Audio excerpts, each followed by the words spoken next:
Postulasagan 15. kapli. Þá komu menn sunnan frá Júdeu og kenndu bræðrunum svo: Eigi getið þér hólpnir orðið, nema þér látið umskerast að sið Móse.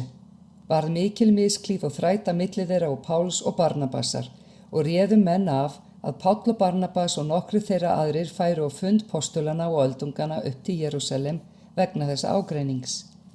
Söfnuðurinn bjó síðan ferðir á fóru þeir Fönikíu og Samaríu og sögðu frá afturhvarfi heiðingjanna og vöktu mikinn fögnuð meðal allra bræðranna. Þegar þeir komu til Jerúsalem tók söfnuðurinn á móti þeim og postularnir og öldungarnir og skýrðu þeir frá hversu mikið Guð hafði látið þá gjöra. Þá risu upp nokkrir úr flokki farísear trú höfðu tekið og sögðu: Þá ber að umskera og bjóða þeim að halda lögmál Móse. Postularnir og öldungarnir komu nú saman til að líta á þetta mál. Eftir mikla umræðu reis Pétur upp og sagði við þá: Bræður, þér vitið að Guð kaus sér það fyrir löngu yðar á meðal að heiðingjarnir skyldu fyrir munn minn heyra orð fagnaðarerindisins og taka trú. Og Guð sem hjörtum þekkir bar þeim vitni hann gaf þeim heilagan anda eins og oss. Engan mun gjörði hann á oss og þeim hann hreinsaði hjörtu þeirra með trúnni. Hví freisti þér nú Guðs með því að leggja ok á háls lærisveinana hvorki feður voru né vér megnuðum að bera? Vér trúum þó því að vér erum hólpnir fyrir náð drottins Jesú á sama hátt og þeir. Þá sló þögn á allan hópinn og menn hlýddu á Barnabas og Pál þeir sögðu frá hve mörg tákn og undur Guð hafði látið að gjöra meðal heiðingjanna. Þegar þeir höfðu lokið máli sínu sagði Jakob: Bræður, hlýðið á mig. Símon hefur skýrt frá hvernig Guð sá til þess í fyrstu að hann eignaðist líð meðal heiðinna þjóða bæri nafn hans. Í samræmi við þetta eru orð spámannanna svo sem ritað er. Eftir þetta mun ég aftur koma og endurreisa hina föllnu tjaldbúð Davís.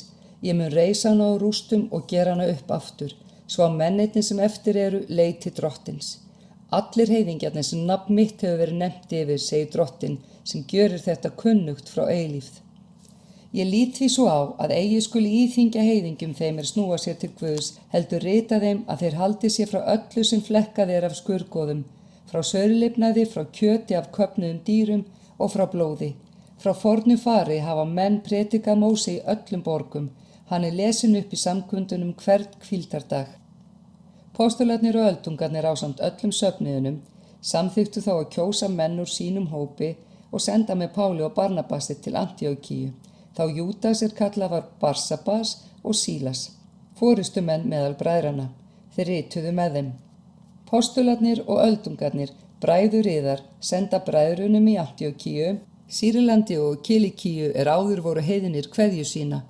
Vér höfum heyrt að nokkri frá oss hafi óróað yður með orðum sínum og komið róti og hugi yðar án þess vér hefðum þeim neitt boðið. Því höfum vér einróma ályktað að kjósa menn og senda til yðar með vorum elskuðu Barnabasi og Páli, mönnum lagt hafa líf sitt í hættu vegna nafn drottins vors Jesú Krist. Vér sendum því Júdas og Sílas og boða þeir yður munnlega hið sama. Það ályktun heilags anda og vor að leggja ekki frekari byrðar á yður en þetta sem nauðsynlegt að þér haldið yður frá kjöti fórnuðum skurgoðum, blóði, kjöti af köpnuðum dýrum og saurlifnaði. Ef þér varist þetta, gjörið þér vel, verið sælir. Þeir voru nú sendir af stað og komu norður til Antíókíu, kölluðu saman söfnuðinn og skiluðu bréfinu. En menn lásu það, urðu þeir glaðir yfir þessari uppörfun. Júdas og Sílas sem sjálfir voru spámenn, hvöttu bræðurna með mörgum orðum og styrktu þá. Þegar þeir höfðu dvalist þar hríð, hvöttu þeir bræðurna og báðu þeim friðar og héldu aftur til þeirra sem höfðu sent þá. En Páll og Barnabas héldu kirkju fyrir í Antíókíu, kenndu og boðuðu ásamt mörgum öðrum orð drottins.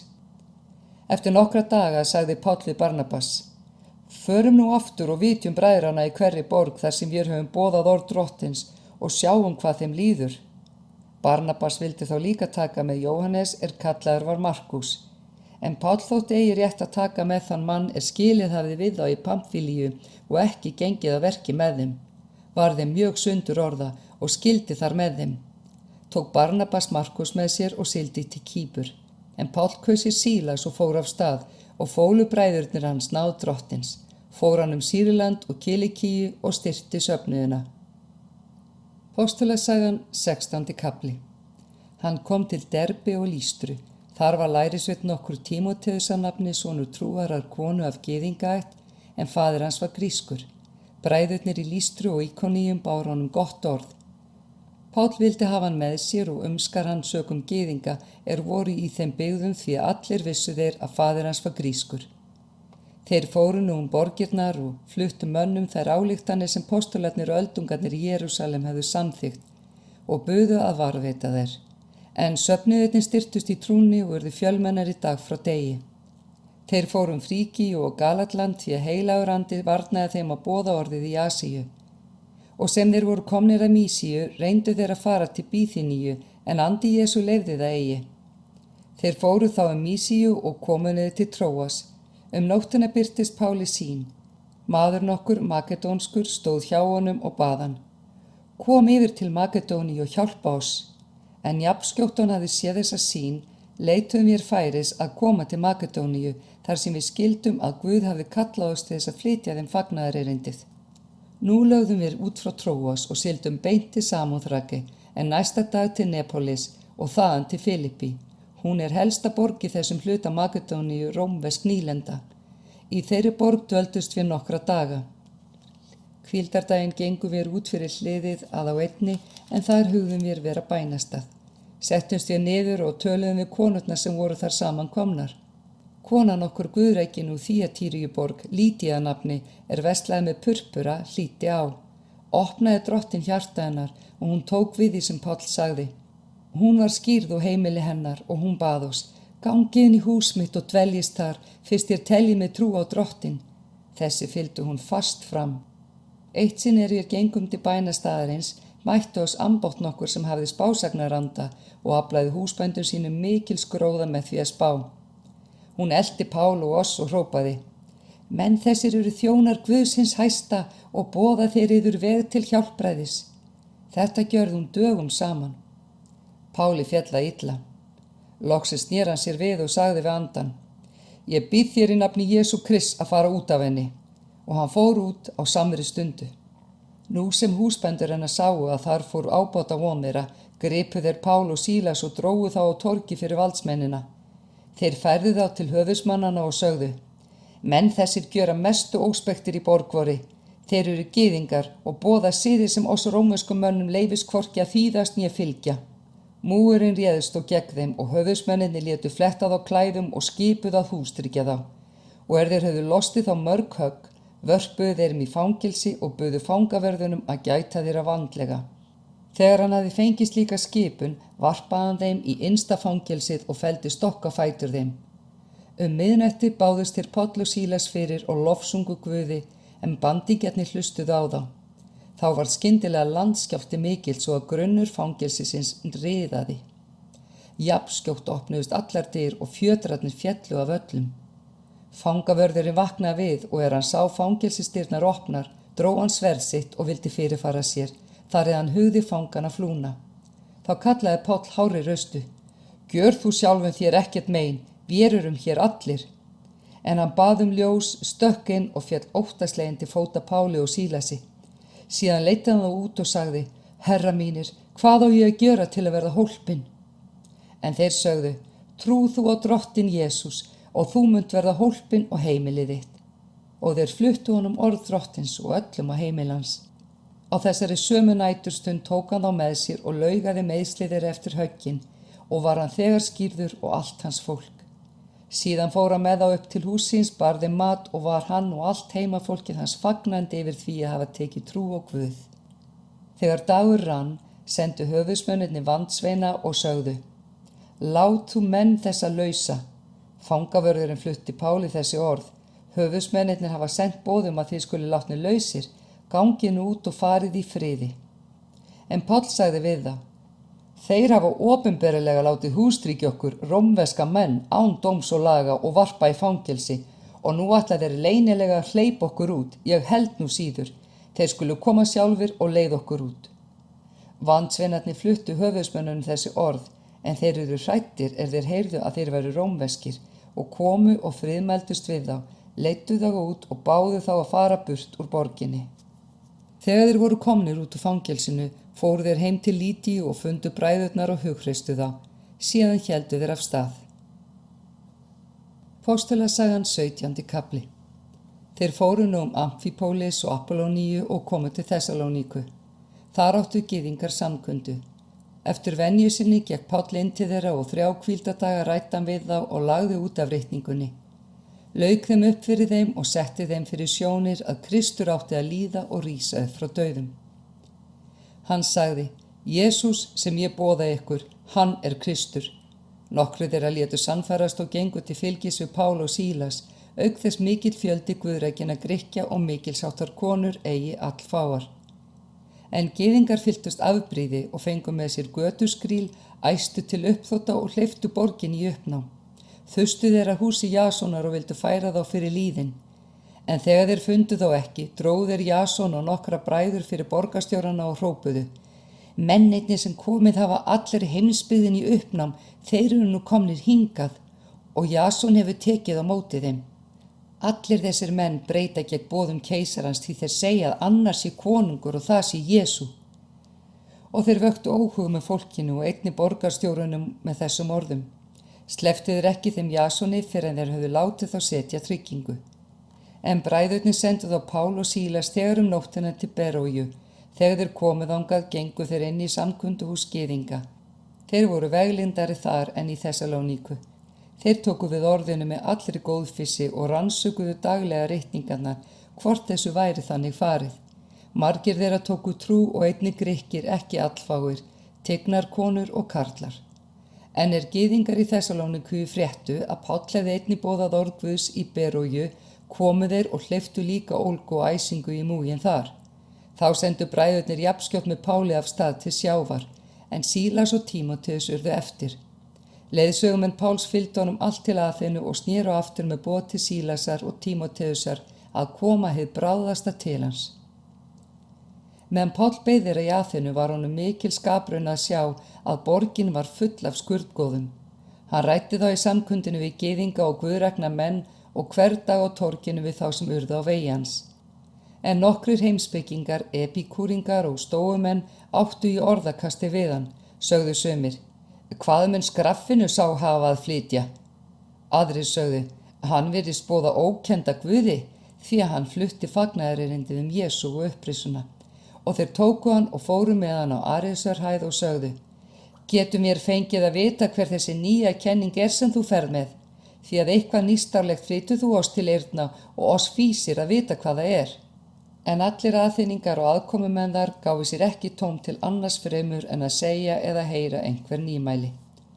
Þá sté Páll fram á miðri Arísarhæð og tók til máls: Aþynningar, þér komi mér svo fyrir sjónir að þér séu í öllum greinum mikli trúmenn. Því ég gekk hér og hugði að helgidómi miðar og fann þá meðal annars altari sem á ritað: Ókunnum Guði. Þetta sem þér nú dýrkið og þekkið ekki, það boða ég yður. Guð sem skóp heiminn og allt sem í honum hann sem herra himins og jarðar, býr ekki í musterum sem með höndum eru gjörð. Ekki verður honum heldur þjónað með höndum manna eins og hann þyrfti nokkus við, þar sem hann sjálfur gefur öllum líf og anda og alla hluti. Hann skóp og af þeim allar þjóðir manna og lét þær byggja allt yfirborð jarðar, hann hafði ákveðið setta tíma og mörk bólstaða þeirra. Hann vildi að þær leituðu Guðs, ef verða mætti þær þreifuðu sig til hans og fyndu hann. En eigi hann langt frá neinum af oss, í honum lifum, hrærumst og erum vér. Svo hafa á sum skáldiðar sagt: Því að vér erum líka hans ættar. Fyrst vér erum nú Guðsættar, megum vér eigi ætla að guðdómurinn sé líkur smíði af gulli, silfri eða steini gjörðir með hagleik og hugviti manna. Guð sem hefur umborið tíðir vanviskunnar og boðar nú mönnunum að þeir skuli allir hvarvetna taka sinnaskiptum. Því hann hefur sett dag hann mun láta mann sem hann hefur fyrirhugað dæma heimsbyggðina með réttvísi. Þetta hefur hann sannað öllum mönnum með því að reisa hann frá dauðum. Þegar þeir heyrðu nefnda upprisu dauðra, gjörðu sumir gisað en aðrir sögðu: Vér munum hlusta á þetta hjá þér öðru sinni. Þannig skildi Páll við þá. En nokkrir menn slógust í fylgd og tóku trú. Meðal þeirra var Díonýsíus, einn úr Areopagusdóminum, og konan okkur Damaris að nafni og aðrir fleiri. Póstulasagan 18. kafli. Eftir þetta fór Páll frá Aþenu og kom til Kórintu. Þar hitti hann gyðing nokkurn Akvílas að nafni, ættaðan frá Pontus, nýkominn frá Ítalíu og Priskilíu konu hans. En Kládíus hafði skipað svo fyrir að allir gyðingar skyldu fara burt úr Róm. Páll fór til þeirra og af því hann stundaði sömu iðju settist hann að hjá þeim og vann með þeim. Þeir voru tjaldgjörðar menn að iðn. Hann ræddi við menn í samkunduhúsinu hvern hvíldardag og reyndi að sannfæra bæði gyðinga og Grikki. Þegar Sílas og Tímóteus komu norðan frá Makedóníu, gaf Páll sig allan að boðum orðsins og vitnaði fyrir gyðingum að Jesús væri Kristur. En þeir stóðu í gegn og lasmeltu, hristi hann dustið af klæðum sínum og sagði við þá: Blóð yðar komi yfir höfuð yðar, ekki mér að kenna, upp frá þessu fer ég til heiðingjana. Og hann fór þaðan og kom í hús manns nokkurs hét Títus Jústus og dýrkaði Guð. Hús hans var hjá samkunduhúsinu. Krispus samkundustjóri tók trú á Drottin og allt heimili hans og margir kórintumenn sem álítu tóku trú og létu skýrast. En Drottinn sagði við Pál nótt í sín: Óttast þú eigi, heldur tala þú og þagna ekki, ég með þér. Enginn skal ráðast að þér og vinna þér mein, því að ég á margt fólk í þessari borg. Hann var þar kyrrt í 3 misseri og kenndi þeim Guðs orð. En þegar Galíleón var landstjóri í Akköu, bundu gyðingar samtökum gegn Páli, dró hann fyrir dómstólinn og sögðu: Maður þessi tælir menn til að dýrka Guð gagnstætt lögmálinu. Páll bjóst til að svara og þá sagði Galíleón við gyðingana: Væri hér einhver lögbrot eða illvirki að ræða, bæri mér að sinna yður gyðingar. En fyrst það eru þrætur orð og nöfn og lögmáliðar, þá ráðið sjálfir fram úr því, dómar í þeim sökum vil ég ekki vera. Og hann rak þá burt frá dómstólnum. Þá tóku þeir allir Sósþenes samkundustjóra og fóru að berja hann fyrir framan dómstólinn og lét Galíleón sig það engu skipta. Páll var þar enn kyrrt allmarga daga, kvaddi síðan bræðurnar og sigldi til Sýrlands og með honum Priskila og Akvílas. Lét hann áður skera hár sitt í Kenkréu því að heit hafði hvílt á honum. Þeir komu til Efesus, þar skildi hann við þá en gekk sjálfur inn í samkunduhúsið og ræddi við gyðinga. Þeir báðu hann að standa lengur við en hann varð ekki við því, heldur kvaddi þá og sagði: Ég skal koma aftur til yðar ef Guð lofar. Síðan lét hann í haf frá Efesus, lenti í Sesareu, fór upp eftir til Jerúsalem og heilsaði söfniðunum. Síðan hélt hann norður til Antíókíu. Þegar hann hafði dvalist þar hríð, hélt hann af stað og fór eins og leið liggur Galatlandið og Frígíu og styrti alla lærisveinana. En gyðingur nokkur Apollós að nafni, ættaður frá Alexandríu, kom til Efesus. Hann var maður velmáli farinn og fær í reikningunum. Hann hafði verið fræddur veg Drottins og brennandi í andanum talaði hann og kendi kostgæfilega Jesú. Þó þekkti hann aðeins skírn Jóhannesar. Þessi maður tók nú að tala djarflega í samkunduhúsunum. Priskila og Akvílas heyrðu til hans, tók hann að sér og skýrðu nánar fyrir honum Guðs veg. Hann fýsti að fara til Akkeu. Bræðurnir hvöttu hann til þess og rituðu lærisveinunum þar að taka honum vel. Hann kom þangað og var til mikillar hjálpar þeim sem fyrir Guðs náð höfðu tekið trú. Því hann hrakti skarplega rök gyðinga í allra áheyrn og sannaði af reikningunum að Jesús væri Kristur.